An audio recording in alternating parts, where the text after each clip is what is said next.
Kei was an abandoned failure disowned by his own parents after they found out he was running a gang that steals people's stuff.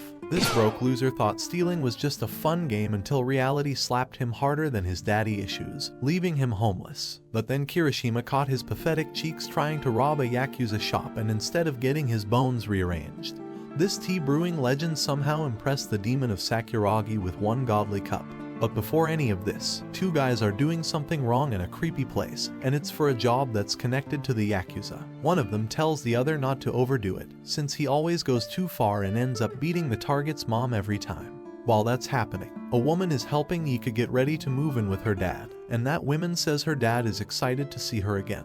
At the same time, a creepy guy who looks like a cheap knockoff of a real Yakuza takes things too far and beats the man up way more than he should. Even though his friend tried to lecture him, he didn't take it seriously at all and just brushed it off like it didn't matter. It was then revealed that this guy is Kirishima, the 28-year-old lieutenant of the Sakuragi Yakuza, and people called him the Demon of Sakuragi because of how violent and brutal he could be. The following day, Kazuhiko, the head of the Sakuragi family, calls Kirishima in for a serious talk and asks him if he's trying to get his meat hurt or even killed. But instead of answering the question, Kirishima ignores it and asks if he did a good job on the assignment, and Kazuhiko tells him that as always his work is flawless. However, Kazuhiko decides it's time for Kirishima to finally learn what it means to be responsible, so he gives him a completely unexpected job. He makes Kirishima the official guardian of his 7-year-old daughter, Yika. Now this guy, who hasn't even managed to wash his own stinky pants by himself, is suddenly supposed to take care of a child. However, Kazuhiko makes it clear he's not joking around and threatens to kill Kirishima if he dares to refuse the job of looking after Yika. While they are talking, a blonde femboy is secretly listening in from behind the door, trying to stay quiet so he doesn't get caught. But Kirishima notices him lurking there, and after catching him, he vents all his built-up frustration by going after him. Later, Kirishima makes an effort to comb and style Yika's hair, but he completely messes it up, making it look worse than before. In the end, Yika decides to just leave her hair down, since at least now she doesn't look as much like a witch. Meanwhile, Kei decides to secretly keep an eye on Kirishima to make sure he doesn't end up doing something ridiculous, like using Diddy oil on Yika. But when Kirishima catches him laughing behind the door, Kei becomes the next victim of Kirishima's hairstyling experiment because of his long hair. Then, before Yika leaves for school, her father Kazuhiko wakes up just to see her off and gives Kirishima one last serious warning, telling him to take this job as a guardian seriously and not screw it up. While walking Yika to school, Kirishima notices that they're being followed by a couple of men from the meeting earlier. He spots two of them tailing them from behind, and even though he really wants to take them down, he realizes that he can't do something that violent in front of Yika. So instead, he comes up with a quick idea and suggests that they play a game of red light, green light.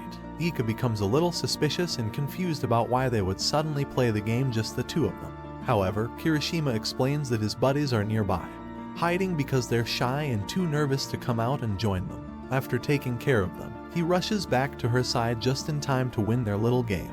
When Yika points out that he lied about people behind her and asks where they went, Kirishima replies that his friends got too shy and ended up going home instead. Later that day at home, Kirishima walks into Yika's room and sees her reading something, but she quickly hides. He notices that she suddenly seems sadder than usual. Not long after, her beautiful aunt, whom Kirishima mentally refers to as a goddess, comes over for a visit. Kirishima finds himself completely distracted, unable to stop staring at her talents. After Yika heads back to school, Kirishima sits down with Kei and her baddie aunt, and he lets them know that Yika has been acting kind of down lately. Following another walk to school, Kirishima, Kei, and the so-called goddess aunt gather to discuss what might be bothering Yika. During the conversation, Konami seems surprised to learn that Yika had actually scolded Kirishima. Kei jokingly asks if maybe Kirishima had done something suspicious. Afterward, Kirishima suggests going into Yika's room to find out what is bothering her. Konami agrees with him, but Kei feels unsure because Yika warned them earlier not to go into her room. Kirishima is worried and decides to look through her room anyway. While searching, he finds a school invitation for parents. He realizes that since Konami has to work and Kazuhiko can't be seen in public, Yika doesn't have any family she can invite to the school event. Konami convinces Kirishima to go to the school as Yika's guardian. When he visits, he cheers her up and she starts talking to him like she normally would. Yika wants to give Kazuhiko a picture she drew of their family crest, but she feels unsure about it. Kirishima tells her that he wasn't sure about going to the school at first, but now he's really glad he did. Feeling better, Yuka gives Kazuhiko the picture, which makes him very happy and helps bring Kirishima and Yuka closer. Later, Kazuhiko remembers Yuka's mother, Miyuki, who is sick in the hospital. The next day, Kazuhiko tells Kirishima and Kei that he's thinking about visiting Miyuki at the hospital next week. But he also says there have been some people causing trouble around the hospital lately, so he wants them to take care of it first. What makes it even worse is that those men are pretending to be Kirishima and Kei, which Kazuhiko says is even dumber than the stuff his own gang does. Later on, Kirishima and Kei go to the night area to look into the trouble. A guy there tells them that Kirishima and Kei are total trash who eat without paying and leave like goons, though he's actually talking about the fake ones. Then, some girls show up and say that those same men touch their gallons and cakes for no reason at all, acting like a bunch of weirdos. Meanwhile, Konami gives Yuka a flyer for a fireworks festival that's coming up soon. Yuka gets excited and asks Kirishima if he's busy that day. Kirishima smiles and says he's happy to take her. On the day of the festival, Konami helps Sujihara, Kirishima, and Yuka dress up in nice outfits, and they all head out together. While they're at the festival, Kirishima asks Yuka if there's anything she wants from one of the stalls, and she quietly points to a bunny plushie. It's a game where you have to shoot the toy with a cork-loaded rifle, and if it falls, you get to keep it. Kei tries first but misses. Then Kirishima takes a turn, but he accidentally shoots at the stall owner instead. When the man sees Kirishima's tattoos, he gets scared and thinks he's dealing with someone from the Yakuza. Terrified, the stall owner quickly gives them the bunny plushie without any trouble. They keep enjoying the festival, eating taiyaki and snow cones, and having fun with the traditional tsuri game, where you try to fish out yo-yo balloons using a paper string. After playing and snacking, the three of them sit on the grass to watch the fireworks light up the sky. While the colorful bursts fill the air, Yuka smiles and makes everyone promise to come back to the festival together again next year. Later that night, Kirishima and Kei track down the fake versions of themselves at a place called Club Cherry. Sujihara pins down the guy pretending to be him by sitting right on top of him, while Kirishima drags the other imposter into the alley and starts beating him up. Just as Kirishima is about to smash the guy's head with a broken bottle, he suddenly stops. He starts thinking about Yuka and wonders if she's asleep like she's supposed to be. When they get back home, they go to report everything to Kazuhiko, but find Yuka already fast asleep on her father's lap in the tatami room. Kazuhiko tells them that Yuka stayed up late because she wanted to be there to welcome Kirishima when he got back.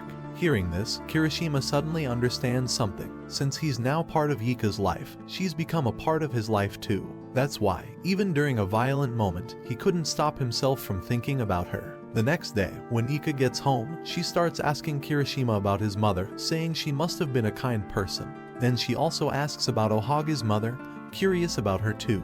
Later that day, Kirishima talks to Kazuhiko and tells him about what Yuka said, explaining that she's been thinking a lot about her own mother lately. Sujihara, who's also in the room, asks if Yuka has ever seen her mother the way she is now. Kazuhiko admits that up until Yuka was about 3 years old, they used to visit her mother often at the hospital. But every time they went, Yuka would cry because her mother wouldn't move or wake up. Because of that, Kazuhiko decided to stop bringing her there, which was also around the time Yuka started living with her aunt Konami. While they're talking, Yuka overhears everything. Feeling upset, she suddenly says she doesn't want to see her mother, asking what kind of mom just sleeps all the time. She goes on to say that her mother feels like a stranger to her now, then turns around and runs away. Kirishima runs after Yuka and finds her hiding behind a sliding door. She quietly tells him that it hurts to see her dad looking so sad every time he visits her mom, especially since her mom never opens her eyes. Kirishima gently tries to comfort her by telling a story about how much both her parents love her. He explains that Yuka's mom didn't give up because she loves Yuka deeply and wants to live happily with her someday. Even if she can't wake up, it doesn't change how she feels. She chose to keep fighting, even against the god, just because of that love. After telling her this, Kirishima softly asks Yuka if she might think about visiting her mother again. Feeling overwhelmed, Yuka suddenly starts crying, saying she can't face her mother because of the harsh things she said earlier. Kirishima comforts her, telling her that her mother would forgive her and would just be happy to see her again. Then Kirishima thinks back to the accident with Yuka's mother. A flashback shows him as a younger man, about 20 years old, standing at the accident scene where Miyuki, Yuka's mom, is lying on a gurney. Before she loses consciousness, she asks Kirishima to take care of Kazuhiko and Yuka until she wakes up. The next day, Kirishima and Yuka go to the hospital together to visit her mother after a long time. While at the hospital, Yuka softly apologizes to Miyuki for not coming to see her and says she really hopes she wakes up soon. She also gives her a drawing of their family with everyone in it, including Kirishima, so her mom won't feel lonely anymore. Then, Yuka turns to Kirishima and asks him to hand over the other picture she had drawn earlier, wanting her mom to have that one too. After they leave the room to go get some food, Kazuhiko quietly apologizes to Miyuki for not being a good father without her around. He sits beside her, remembering the past and thinking about how much Yuka has grown. She's already 7 now, and says he's truly thankful to have both of them in his life. At the hospital shop, Kirishima suddenly notices Toakairo Ai, a former Yakuza member who left the group after becoming a dad. Later on, they sit down together, and Kirishima casually asks what he's doing at the hospital. Toakairo replies that he's there to get his kid vaccinated. Kirishima then turns to Yuka and tells her that Toakairo used to be part of their family, and was someone who always supported her father in the past. Toakairo then teases Kirishima, jokingly asking if he's stuck babysitting the girl now, and laughing that Kirishima is so useless he probably doesn't even know how to make a cup of tea. While they talk, Toakairo's 6-year-old son, Koki, starts liking Yuka and shyly asks if she would go on a date with him. Later, Yuka turns to Kirishima and asks if he got into a fight with her dad, since Toakairo used to visit their house but doesn't anymore. Kirishima gently explains that he never fought with her father. He always protected him, but then he found something even more important that helped him keep protecting her dad. After that, they decide to leave the hospital. Before going, Yuka tells Toakairo that her dad isn't mad at him and that they can be friends again if he wants. Hearing that, Toakairo suddenly bursts into tears and thanks Yuka with a shaky voice. Kanami, watching from the side, looks amused. She knows that Toakairo once trained Kirishima, and without even realizing it, Kirishima has ended up following Toakairo's parenting style, caring deeply for Yuka just like Toakairo cares for his own son. While walking home with a box of donuts for everyone, Kirishima and Yuka wander through a quiet alley and spot a small kitten curled up near the wall. As they step closer, a pale hand suddenly reaches out from the shadows. Reacting on instinct, Kirishima quickly pulls Yuka behind him to protect her, only to realize it's just a high school girl, clearly exhausted and starving. Seeing her in such a rough state, both Kirishima and Yuka feel bad for her. They offer her one of the donuts they just bought, and the girl eagerly devours it. After finishing, she takes a deep breath and says she can hold on a bit longer now, because she was just about to resort to eating the cat. Even after hearing her strange comment, Kirishima gently asks the girl if she ran away or if someone forced her out. She looks down and admits that she ran away from home on her own. Her parents constantly pressured her about grades and school, leaving her feeling suffocated. She says she couldn't take it anymore, so she left, and then ended up spending all her money on food for the stray cat, not thinking about feeding herself. Kirishima tells the girl she should go back home, but she doesn't want to leave the kitten she's been looking after. Yuka asks Kirishima if they can take the kitten with them so the girl can return to her parents, but Kirishima says that taking care of a kitten is a big job, and even if they bring it home, it doesn't mean the girl will go back to her family. The girl feels really touched by Yuka's kind offer and tries to give her a hug, but Kirishima steps in and gently stops her. After making sure that Yuka is ready to take care of the kitten, Kirishima says it's okay for her to keep it and tells her he'll let her dad know. The girl, now understanding that Kirishima and Yuka are part of the Yakuza, asks if she can take a picture with them, but Kirishima says no. Before she leaves, the girl says her name is Hanada Ayamu and thanks Yuka for giving the kitten a home. She also says she hopes they can meet again as friends. Then Ayamu decides to go back home, saying she's still really hungry. Back at home, Kei asks Kirishima if he said that he was going to buy some donuts, but now he got back with a cat. Meanwhile, Yuka thinks about the suitable name for the cat and Yuka chooses to adopt the cat and names it Ohagi. Things get a little crazy when Ohagi runs around and makes 2 Yakuza members break an expensive antique. Kazuhiko gets really mad, but calms down when Yuka and Ohagi both ask him to forgive them. This reminds him of how Miyuki used to step in whenever he got angry at Kirishima, and he thinks to himself that Yuka looks a lot like Miyuki. Meanwhile, a dangerous man who has been secretly watching Kirishima decides that someone like him shouldn't be acting like a parent and starts planning to do something about it. The next day, Kazuhiko brings Kirishima and Kei together because he needs to talk to them about something really important. He tells them that the Sakuragi group is having a hard time with money lately. It's because of some recent changes in the world that are making things tough for their business. He says that they might run out of money soon, and because of that, there will be some changes in the company. Things are getting worse every day, and if they don't do something fast, they could go completely broke. Since they don't have enough money to come in, Kazuhiko says they need to find a new way to make more. He tells them that one idea is to start streaming videos on OnlyFans, which could help them earn extra money and keep the group going for a little longer. Kazuhiko says he's heard that people can make a lot of money by streaming, which is why he thinks it could work for them. Kirishima jokes that Kazuhiko should take Kei with him, since Kei is always smiling whenever he's looking at some pretty girl's pictures on his phone. He also says they need to keep the whole plan a secret from the other Yakuza groups, so their reputation doesn't get ruined. Later on, Ika gets ready for school like usual, and Kirishima walks with her on the way there. But today, he seems a little stressed because he has way too much work piling up. Ika looks at him and can tell something off, so she asks if anything is wrong. Kirishima doesn't want her to worry, so he just gives her a smile and says it's nothing. After that, back at the Sakuragi house, Kirishima and Kei start planning their video. Kirishima thinks about it and asks how they're even supposed to stream and what kind of stuff they should actually do in the videos. But Kei tells him that it doesn't have to be hard at all, because even simple videos where people talk about weird or small jobs can get pretty popular online. Kirishima then jokes that maybe they should just tell Kazuhiko they totally failed at the streaming thing and let him get mad at them for it. He also starts to worry about how they're supposed to hide who they really are from the other groups. Kei tells him not to worry too much, since there are a lot of videos where people wear masks to cover their faces. That gives them a good way to stay hidden. After hearing that, Kirishima suddenly starts pretending to be a lazy nerd and tells Kei to handle everything by himself. They decide to make a new account with the name Misty Island and plan to upload a video that shows a made-up character called Neighborhood Gangster Misty Island. The character is supposed to act like a regular Yakuza guy and show off normal gangster stuff. In the video, Kirishima plays the role of a useless Yakuza and jokes around while showing how he gets ready for raid days. He also shows off some of the tools he uses during jobs and tries to make it fun.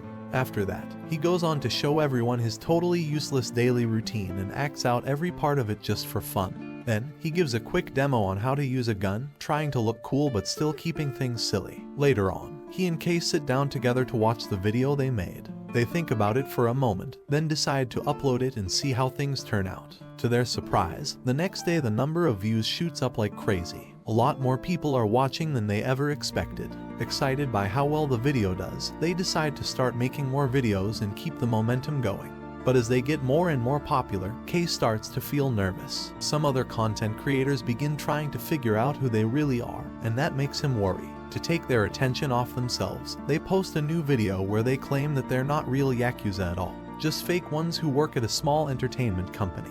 In the video, they say sorry for tricking people and explain that they're going to stop posting for a while to think about what they've done. But the plan doesn't work like they hoped. Instead of calming things down, their honesty makes them even more popular. The apology video gets tons of nice comments and people praise them. Kazuhiko then tells them they should switch things up and start recording songs instead. He says it's a safer way to stay popular without showing too much of who they really are. At first, Kirishima and Kei aren't too excited about the idea, but after thinking it over, they decide to give it a try. Soon, it turns into live shows and even spots on TV, which surprises them both. As Team Cherry gets more and more popular, Kirishima's life gets busier than ever before. His schedule fills up so much that he can't even walk Ika to school like he usually does in the mornings. The group's success grows so big that they start getting invited to official events in other countries. They gain fans from all over the world, work with big music studios, travel to concerts everywhere, and even appear in famous magazines. While on a plane heading for their next tour, Kirishima gets a message from Ika asking when he will come home. Missing those small everyday moments with her begins to feel really hard for him. After some time, the sadness and stress build up so much that he can't hold it in anymore. Later, Kirishima wakes up suddenly from a bad nightmare where he forgot about Ika and didn't take care of her.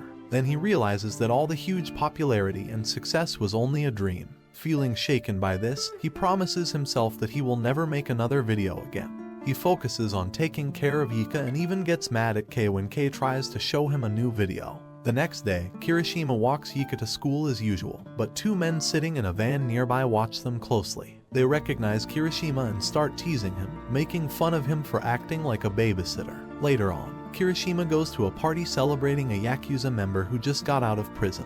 Even there, other Yakuza from different groups mock him, calling him the babysitter for the Sakuragi group's leader. They tell Kirishima that he isn't Sakuraga's devil anymore, meaning he's lost his tough reputation. To make things worse, Yanagi, a lieutenant from the Kasugami Yakuza group, shows up and also mocks Kirishima about his new babysitting role, joining in with the other insults. But Kirishima doesn't seem upset at all. Instead, he happily answers a call from his young miss, Yika. Yanagi watches, surprised at how much Kirishima has changed since he started the babysitting job. After finishing the call, Kirishima warns Yanagi, saying he's not just a babysitter, this is his real Yakuza work. Yanagi feels scared and wonders how Kirishima's mood changed so fast from calm to serious. Then Kirishima grabs Yanagi's shoulder firmly and tells him to show some respect before turning and walking away. Another man watching says to Yanagi that if this had been the old Kirishima, Yanagi would already be dead by now. At the same time, Kei tells Yika to call Kirishima, but Yika says it's Kirishima's day off and that he's gone out somewhere. Since Kirishima doesn't have to watch Yika today, Kei decides to take over and becomes her second babysitter. Kei tries really hard to keep Yika entertained and get closer to her, but he soon notices that they don't have much in common. Yika seems too shy to talk freely around him. Still, Kei doesn't give up. He suggests watching a movie together but lets Yika pick something from his DVD collection. She chooses a kid-friendly animated film and they settle in to watch it.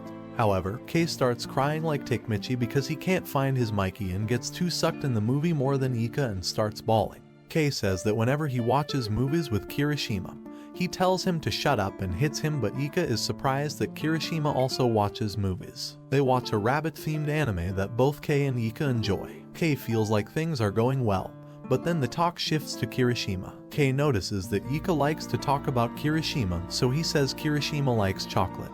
But Yika already knows that.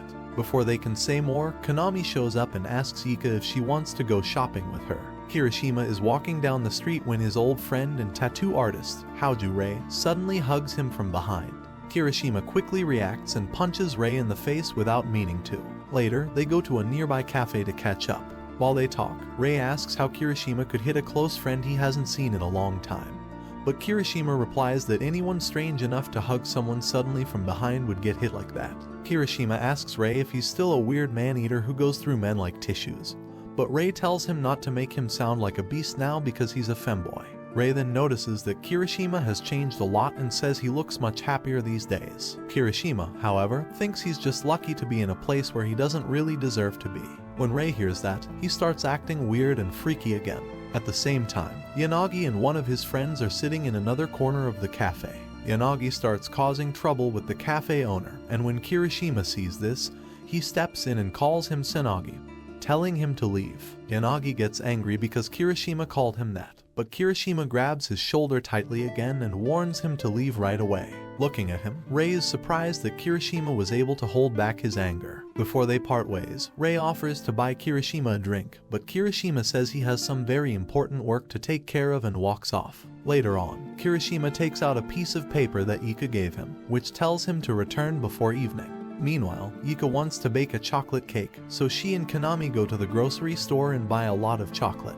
Yanagi and his side chick get stuck in traffic, and when Yanagi sees Konami and Yika walking nearby, he tells his driver to get closer to them. Later, Yika and Konami get home with a guest, Ayumu, the girl who found Yika's cat, Ohagi, and invited her over to help bake cakes. Kirishima sees Ayumu eating chips like she always does and asks if everything in her life is all about eating.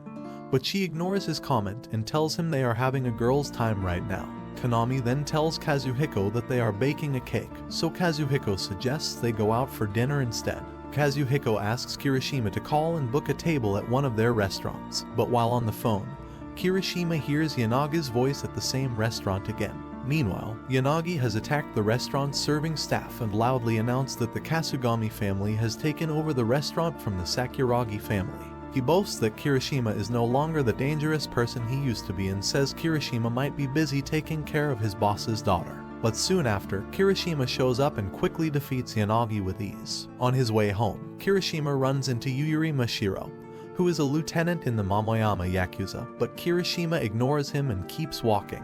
When he gets home, he finds Yika waiting for him at the door. Yika gives him the chocolate cake she baked just for him. In the next scene, Kirishima and Yika sit together on their front porch while Kirishima enjoys the tasty cake. He tells Yika how good the cake tastes, and she looks happy to hear it. Yika also hands him an ice cream lid because Kei told her that Kirishima likes to lick the ice cream off the lid. Meanwhile, Kei punishes Yanagi and his friends by burying them up to their necks in the ground. After some time, Yuri comes over to where Yanagi and his friend are buried and is surprised that Kirishima left them alive, and it is Yuri that kills both of them. The next day, Kirishima goes to a parents-teachers meeting at Ika's school, and all the mommies there start crushing on him, asking if he came with his wife. While talking to one of the parents, he finds out that Ika's birthday is coming up.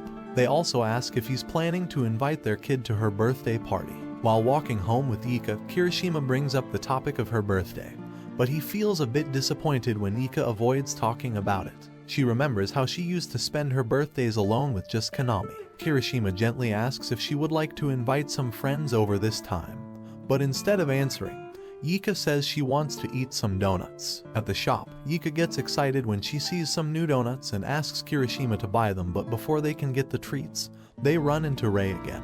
As usual, Rei starts acting all freaky and tries to drag Kirishima out for drinks. Kirishima quickly says no, reminding him that he's with a little girl. That's when Rei finally realizes that Kirishima is actually the one looking after the Yakuza boss's daughter. After that, the three of them sit inside a cafe to eat donuts. Rei asks Ika for her name and introduces himself, but Kirishima quickly tells him not to talk to her. Ika looks at Kirishima and asks if Rei is really his friend, since he's acting a bit different than usual. Rei smiles and tells her that he and Kirishima used to be best friends back in their school days. He also says that Kirishima used to be cold and serious all the time, but now he's changed a lot, probably because of her. Before they go their separate ways, Rei tells Kirishima that Masaya Hanami, his tough rival from middle school, has finally been released from prison. Later at home, Kirishima hangs out with Ika's stylish aunt and asks if they're planning something special for Ika's birthday. He then finds out that ever since Ika's mom has been in the hospital, her birthdays have only been spent with her dad and Konami. Because her family is part of the Yakuza, she's never been able to invite friends to celebrate with her.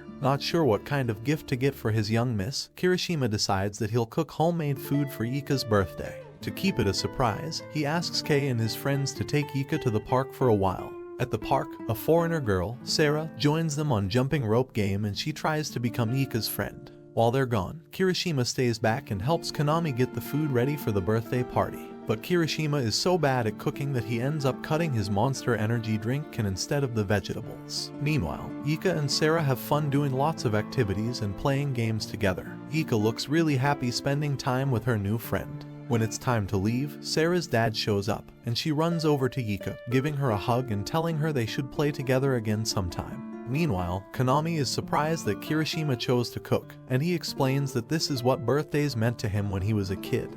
He used to enjoy the same dish with his mother, and it brings back special memories. When Ika comes back home, she sees Kirishima waiting at the door to welcome her. As they greet each other, Ika finds out that Sarah and her dad, Leon, have moved into the house next door and are now their neighbors. Sarah runs up and hugs Ika and gets excited that they'll get to play together even more now. At the same time, Kazuhiko comes to the door and greets them, and Sarah's father gives him some gift. Ika wants to invite her new friend to her birthday and fearfully requests her father, and surprisingly, Kazuhiko agrees to invite her in. Later, Sarah and her dad show up at the birthday party, and he introduces himself as Leon. Kirishima thinks Leon seems intense but guesses he doesn't know about their Yakuza family, which is probably why Sarah became friends with Ika. To keep their Yakuza life a secret, Kirishima pretends to be Kazuhiko's butler. Then Kazuhiko arrives, and Leon runs up to him, acting very friendly and clingy, saying he loves the cherry blossom tree in Kazuhiko's yard.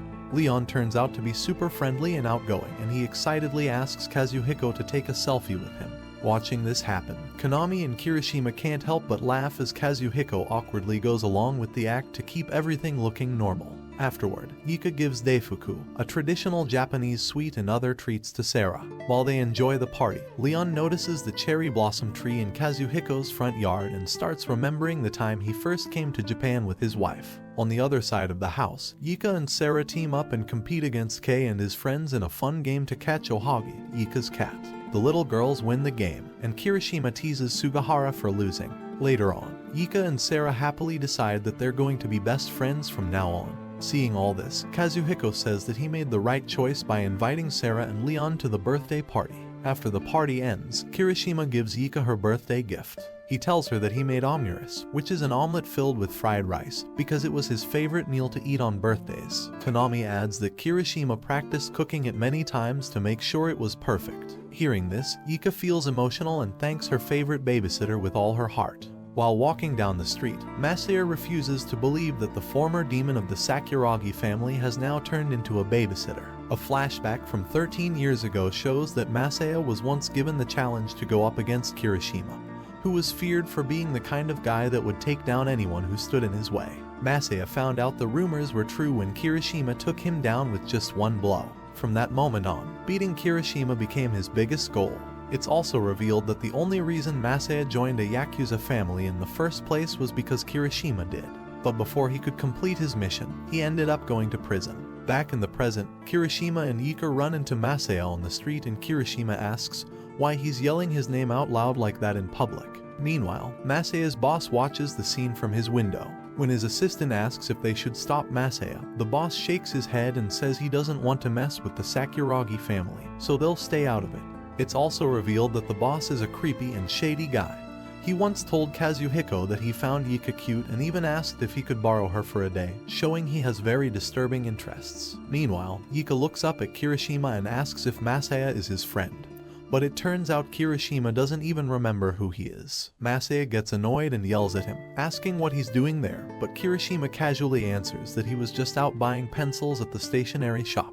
Hearing this, Masaya finally realizes that Kirishima really has changed and become a full-time babysitter. He looks disappointed and confused by how different Kirishima is now, while Kirishima still can't remember who Masaya even is. Just then, Rei shows up and happily greets both Kirishima and Yuka. Kirishima tells Rei to watch over Yuka for a moment while he goes to deal with Masaya, but as soon as he sees Masaya up close, he suddenly hugs him excitedly. It's only after Rei reminds Kirishima about the time he beat Masaya 13 years ago and left a scar on his face that Kirishima finally remembers who he is. However, Kirishima quickly gets annoyed by Masaya's behavior and starts to lose his patience. For a brief moment, he lets a bit of his old demon side show, but Yuka gently steps in and calms him down before things get out of hand.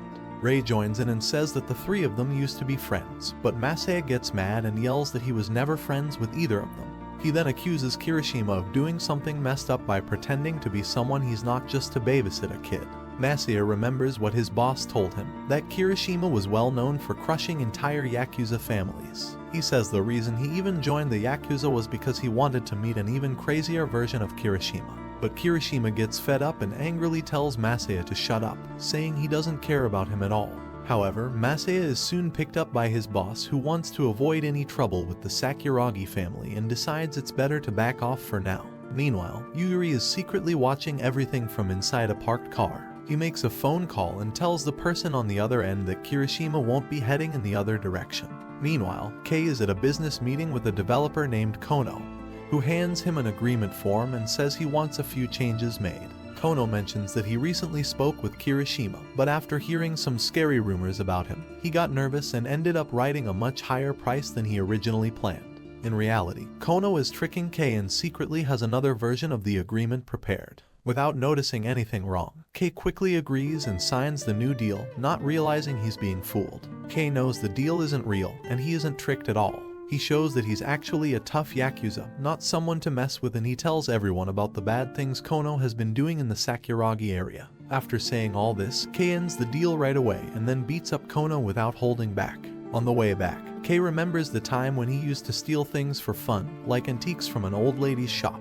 Back then, stealing felt like a game to him, and no one ever really noticed or cared about him. The only time people ever said anything nice to him was when they talked about how good he was at shoplifting. But everything took a turn when Kirishima caught him trying to steal from a shop that was protected by the Yakuza. But what started as just a game turned into Kei's whole way of life, and things got worse when his parents found out.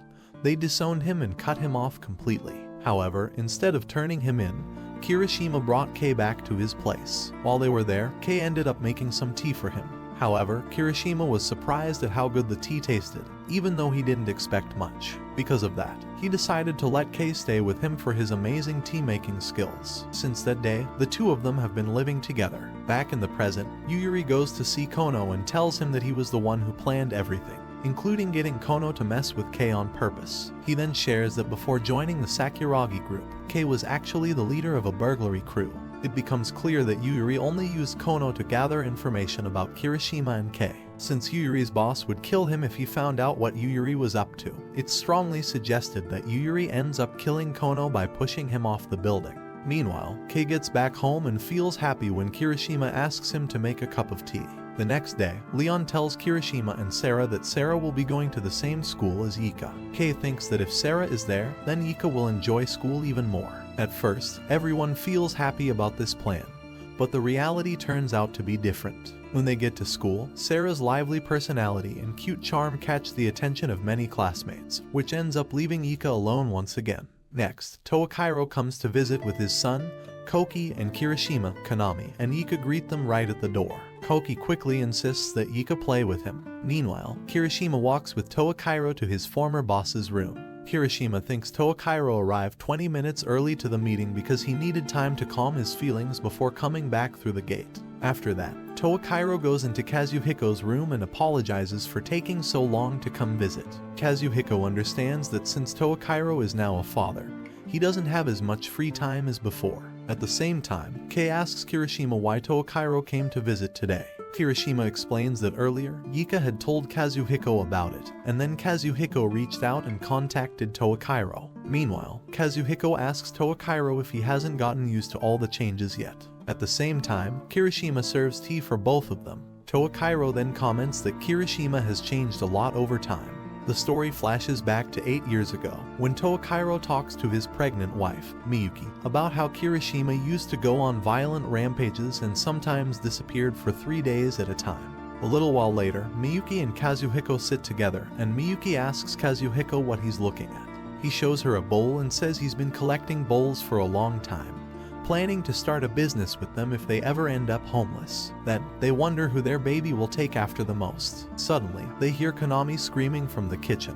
When they rush to see what's wrong, they find Kirishima just back from his rampage, looking lost and confused like a scared cat. Toakairo yells at Kirishima for coming home so late. Seeing them, Miyuki smiles and says it's nice to have everyone around. She adds that after she gives birth to Ika, their family will keep growing. Back in the present, Toakairo says he talked with Konami at the hospital and knows that Miyuki's condition hasn't improved. Kazuhiko then asks about Toakairo's wife, Sani, and how she's doing. Toakairo sadly says he's always wanted a family of his own and to have children with someone he truly loves. Another flashback shows a pregnant Sani at the hospital, gently holding her belly. Toakairo is there with her, and he keeps talking about Kirishima, bringing him up so often that Sani points out how he talks about Kirishima like he's his own brother. Toakairo smiles and thanks her for staying by his side, even though he spends most of his time with Kazuhiko and his Yakuza family. Sani understands that this is part of his duty, and she knows that both the Yakuza and her own family are important parts of his life. But one day, Sani keeps texting Toakairo, asking if he'll be coming to visit her at the hospital. While she waits, Toakairo is caught up in a fight with some other Yakuza members. He manages to beat them up badly, but just as he lets his guard down, one of the guys suddenly attacks Kirishima from behind. At the same time, Sani keeps trying to call him, but his phone has already died, so her calls don't go through. After the fight, Toakairo rushes to the hospital to see Sani, who has been waiting for him all day. When she sees him finally arrive with blood on his chest, she starts breathing heavily as she gets scared and shocked. From that day on, Sani's health begins to get worse and she starts to hyperventilate whenever she feels stressed. After everything that happened, Kazuhiko suggests to Toakairo that he should leave the Sakuragi group to keep his family safe. He believes that stepping away from the dangerous life is the best way for Toakairo to protect the people he cares about most.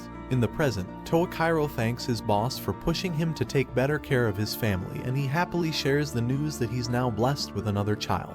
After saying goodbye to Kazuhiko with a warm farewell, Toakairo sits down with Kirishima and the two of them start talking and laughing about the old days they spent together. Nearby, Ika and Koki are having fun too, happily drawing a cute picture of Ohagi as they enjoy the peaceful moment. After that, they all eat some cakes together, and it reminds Toakairo of the time when his wife was pregnant with Koki at the hospital, and they shared sweets together. As evening comes, Toakairo and Koki say goodbye, waving to Kirishima and Ika. Kirishima feels thankful because Ika has made a new friend in Koki. The next day at school, Ika sees her classmate Kaida accidentally break her blue crayon. Ika kindly offers Kaida one of her own crayons. When Kaida notices Ika's kindness, she admits that she has always wanted to draw with Ika but was too shy to start a conversation. Ika feels the same way, and soon they both agree to become friends. Ika's group of friends keeps growing bigger when Sarah's friends start to notice her drawings and join in with her. Even on the way home from school, Ika no longer walks alone. She has friends to keep her company. Kirishima sees Ika surrounded by her new friends and lets out a sigh of relief, happy to see her doing well. The next day, Kirishima starts to wonder why Ika has been acting so strangely lately. Later on, he tells Konami that Ika has been restless for the past few days and has been asking him about his schedule over and over again. Konami thinks about it and guesses that Ika is trying to learn more about Kirishima. At the same time, Kei is secretly listening to their conversation from behind the door. He's impressed that Kirishima was able to notice such a small change in Ika so quickly. It turns out Kei is hiding along with his two friends. One of them whispers and asks what they'll do if Kirishima finds out about their plan. Right then, Kei yells at them to be quiet. But it's too late. Kirishima catches all of them hiding behind the door, staring at them with a serious look. After that, Kirishima walks over to Ika's room to check on her. She's busy getting something ready, but she doesn't want Kirishima to find out about it just yet. Before he can ask too much, Kei suddenly shows up and pulls Kirishima away, saying they should watch a movie together. As he leaves with Kirishima, Kei gives Ika a quick wink, letting her know it's all good and she can keep working on her secret plan without any worries. Kirishima starts to feel like Ika, Kei, and the other subordinates are all hiding something from him. While they're watching the movie together, Kirishima turns to the bald Andrew Tate and tells him to explain what's good about the movie in just a few words. Without wasting time, Kirishima tries to get them to spill the secret they're keeping. But none of the subordinates say a word, they just stay quiet and avoid his eyes. After the movie ends, Kirishima grows even more suspicious. He walks off to check the reception room and finds Ika in there again, clearly preparing something. Kei rushes to stop him and begs him not to go inside, but Kirishima, now angry and frustrated, almost attacks him on the spot. Before Kirishima can question them anymore, Kazuhiko walks in and tells Kirishima to come with him to his private room. Once they're inside, Kirishima takes a deep breath and shares what's been bothering him. He says that Ika has been acting strange for the past few days, and it's been making him uneasy. He even asked Konami about it, hoping to get some answers, but all she told him was not to worry about it, which only made him more confused. Kirishima adds that it's not just Ika acting strange. Kei and the others are also being super secretive lately. That's why he got annoyed and ended up snapping at them, especially since it felt like they were all trying to keep him away from Ika. Hearing this, Kazuhiko scolds Kirishima for taking out his frustration on his subordinates. When Kirishima tries to leave the room, but Kazuhiko tries to hold him back, not letting him storm out so easily. Kazuhiko tells him about his favorite anime where a baddie steals a guy's daughter and forces him to eat cockroaches, but it turns out Kirishima doesn't watch anime. When the boss finally lets Kirishima go, he opens the door only to be met with a loud surprise. Ika, Kei, and the rest of the group are all there with decorations, a cake, and bright smiles. It's a birthday party that Ika had planned just for him. All the secrets and strange behavior finally make sense. Ika then steps forward and shyly gives Kirishima a drawing she made of him as a birthday gift. Kirishima is completely caught off guard as he didn't even realize it was his birthday today, and the thoughtful surprise touches his heart. After the warm celebration at home, the whole family heads out to Konami's restaurant to enjoy a cozy dinner together. At dinner, Ika finds out that Kirishima actually has a favorite food, agadashi tofu. He always orders it whenever he visits Konami's house. This surprises Ika because she didn't think he had a favorite meal. Konami starts talking about how useless Kirishima used to be when he was younger. He would forget things and mess up a lot, but because of that, something good happened. One day, he bought a stuffed animal by mistake, a soft sheep named Mimi. It ends up being one of Ika's favorite toys. Kirishima is shocked when he hears that he's the one who got Mimi for her, since he doesn't remember it at all. Then Konami remembers something else. She talks about the time her sister Miyuki brought Kazuhiko over for dinner for the first time. Miyuki was so nervous that she poured too much of Kazuhiko's drink. A flashback shows Miyuki and Kazuhiko first meeting and how everything started between them. The first time Miyuki and Kazuhiko met at the flower shop where Miyuki works. They run into each other by accident and start talking. Without really thinking about it, Miyuki ends up asking Kazuhiko to hang out, which turns out to be a date. After she realizes what she said, she gets embarrassed. Her boss hears what happened and teases her for being so forward with Kazuhiko, but also cheers her on and hopes things go well between them. During the day, Miyuki really wants to eat a strawberry sundae, but she doesn't have enough money to pay for it. Kirishima notices that Miyuki is looking at the sundae and wants it, so he decides to order it for her. Even though Kirishima usually seems strict and serious, Miyuki starts to see that he's actually a kind person. Miyuki mentions that she lives with her younger sister, so Kirishima even buys a sweet cake for Konami. The couple has such a good time that day that they decide to go on a second date. Now, Konami thinks about how everyone used to be happy and close because they often came to her restaurant for dinner together. But after Miyuki has an accident and goes to the hospital, it feels like everyone she cares about starts drifting apart. Kirishima, AI, and the others stop coming to the restaurant to hang out, while Kazuhiko spends most of his time at the hospital taking care of Miyuki. Konami and Ika are left all alone. However, since Ika begins visiting her mom in the hospital again, she slowly starts bringing everyone back together. Before finishing their dinner, Ika says that her aunt's egg rolls taste extra delicious today, especially because they are all eating together. Konami notices that Ika has grown into a kind and thoughtful young girl, clearly showing that she has taken after her mom, Miyuki. While they are walking home, Kirishima thanks Ika for planning the surprise birthday party. Ika asks him if he liked the drawing she gave him as a gift. Kirishima tells her that the drawing looks way better than his real face and says he's going to hang it up in his room. He then thinks about how it has already been a year since he became her babysitter. During that time, many things have happened, like Ika getting to see her mom again and meeting new friends. As she and Kirishima walk together, they promise to keep making more memories in the days ahead. But while they're sharing this quiet moment, a man secretly watches them from a distance and takes pictures of Ika without them knowing. Before going to bed, Ika reminds Kirishima that they're supposed to go to the park tomorrow. Kirishima smiles and promises her that he'll take her there just like he said. At the same time, somewhere else, a man looks at a photo of Ika and grins in a creepy way, clearly planning to do something wrong. The next day, at the park, Ika is enjoying her time with Kirishima, Kei, and two clowns who are there to help entertain and make the day fun. At the park, Ika runs into her friends Keed and Sarah. The little girls decide to play a game of red light, green light, and the Yakuza members happily join in. After that, they all play a game of hide and seek together. Kanehira ends up being the first one to find Ika. He starts to worry that she might feel bad because he found her so quickly, so he decides to punch himself and pretends to faint.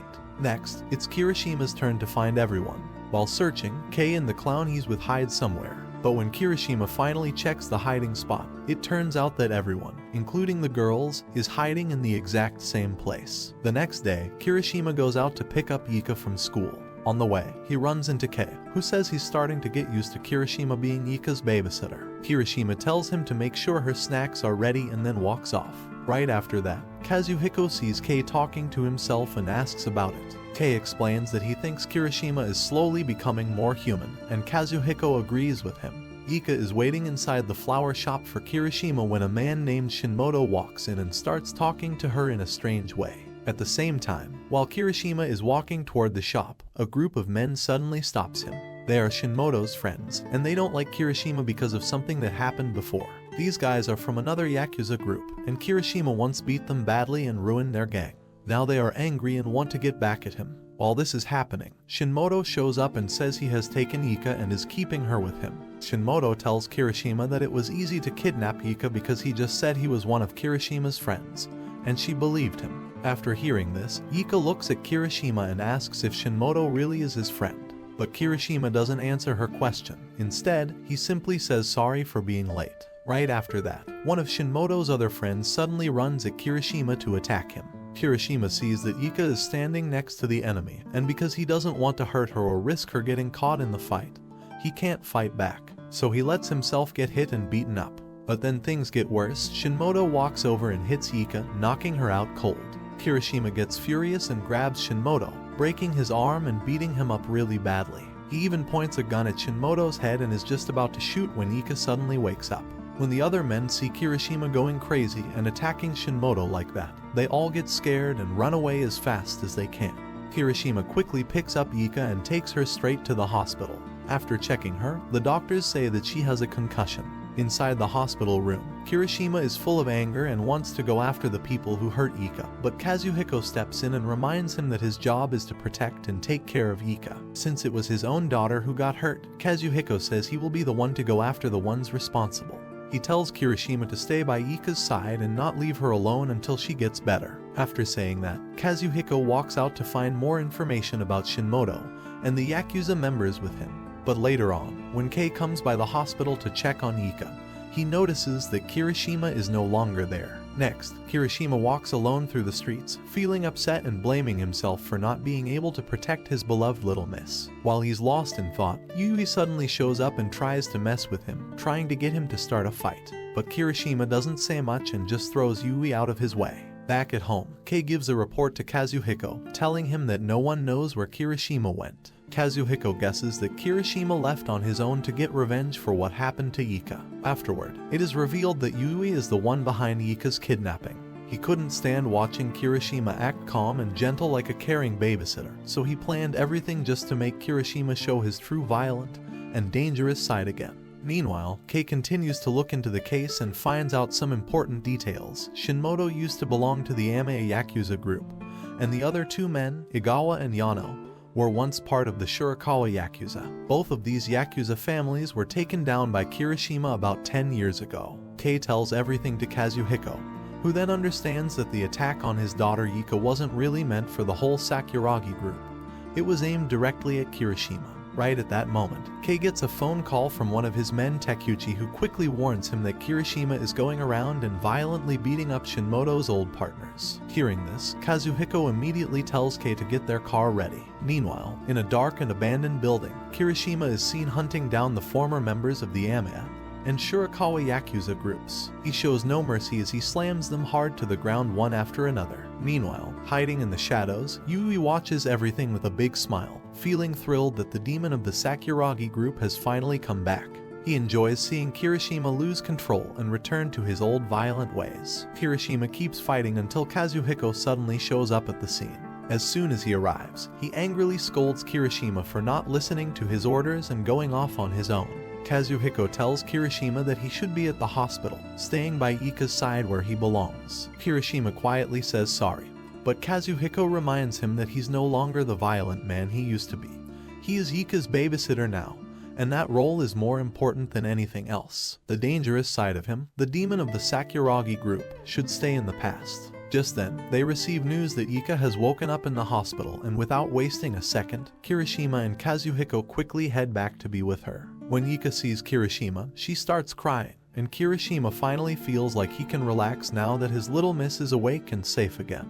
After everything that happened, Ika takes some time off from school to rest, but she still finishes all of her homework before going back. Kei notices this and says that the young miss is really hardworking for someone her age. He laughs and adds that when he was her age, he used to mess around and even steal homework from other kids instead of doing it himself. Kirishima comes over and sits with them, then looks at Ika and asks if she wants to go somewhere, saying that he wants to spend the whole day with her. Ika thinks for a moment and then asks if they can go to the fireworks festival, because the last time they went, which was last year, it was really fun and she wants to experience it again.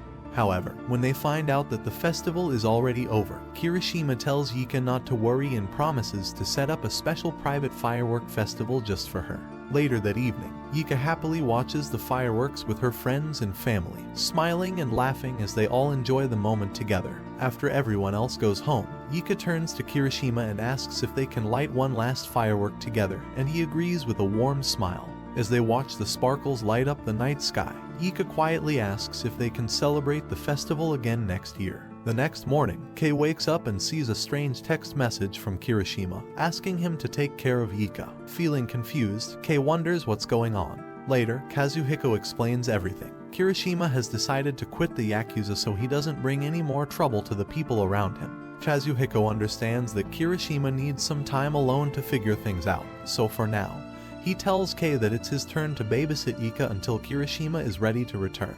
Kei is shocked that Kirishima would leave his little miss without even saying goodbye. When Ika hears about what happened, she becomes heartbroken and can't hide how sad she feels. After seeing how upset she is, Kei makes up his mind. They're going to find Kirishima and bring him back home where he belongs. Somewhere far away, Kirishima sits alone and plays Russian roulette by himself, feeling empty inside and even more disappointed when he ends up surviving. At that moment, Yui finds him and smirks, proudly saying that he always knew the demon of the Sakuragi group was still alive deep inside Kirishima's heart. Yui hints that he was the one who came up with the plan to have Ika kidnapped, working with the two other Yakuza groups, all to break Kirishima down and push him back into being the demon he once was. Kirishima gets angry and almost pulls the trigger on Yui, but the bullet misses. Later, while walking through the park, Toakiro sees Kirishima sitting alone and asks him why he looks so down. Kirishima quickly says it's nothing important and tries to brush it off, but Toakiro can tell something is seriously wrong.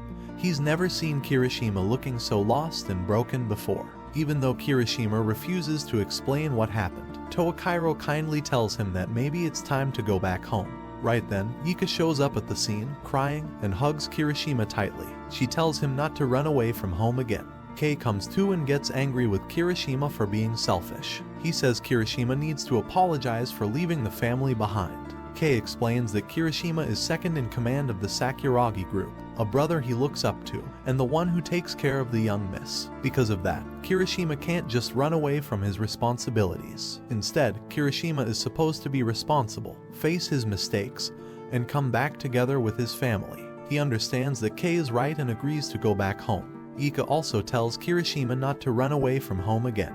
The next day, Kirishima and Kei argue over a silly knife game and end up making too much noise, causing trouble in the house. Toakiro then comes to the house to see Kazuhiko and later joins Kirishima and Kei while they're talking. Toakiro tells Kei that the boss explained why they caused the scene at the park the other day. He also says that he has watched Kirishima grow up, so he knows what kind of person Kirishima really is. Toakiro pats Kei on the head and tells him that even though Kei looks like someone who might bother kids, he is actually a good guy. Toakiro says that Kirishima was very cute when he was a child. After hearing this, Ika wants to see Kirishima's childhood photos, which are still kept at Toakiro's house. So, Toakiro invites her to come over to his house. He also wants to play with his son, Koki, and hopes Ika will be like a big sister to his daughter, Hina. After getting permission from her father, Ika and Kirishima go to Toakiro's house later that afternoon.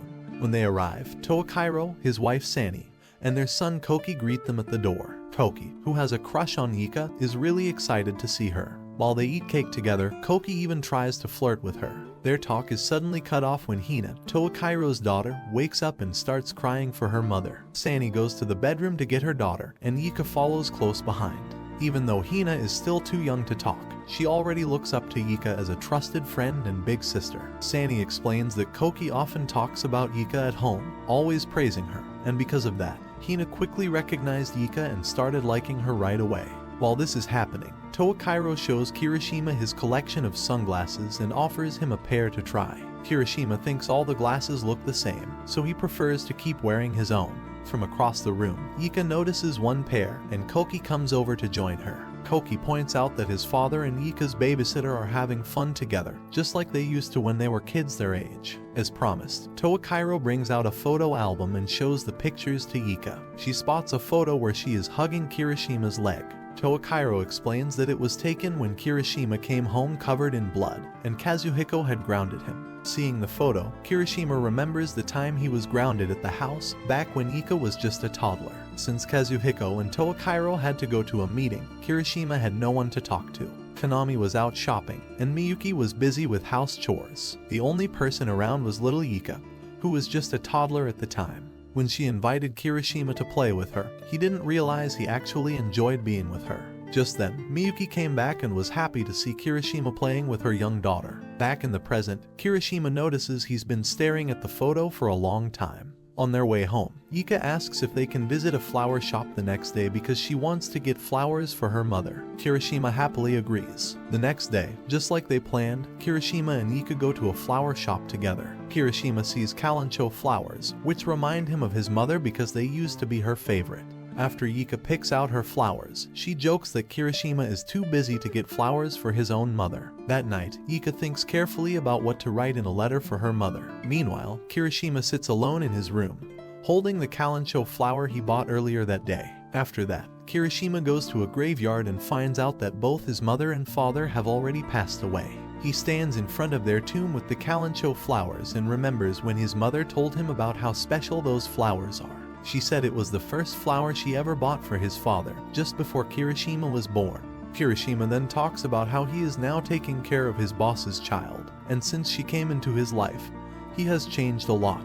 His biggest wish is to let his parents know that he is happy, just like they always wanted for him.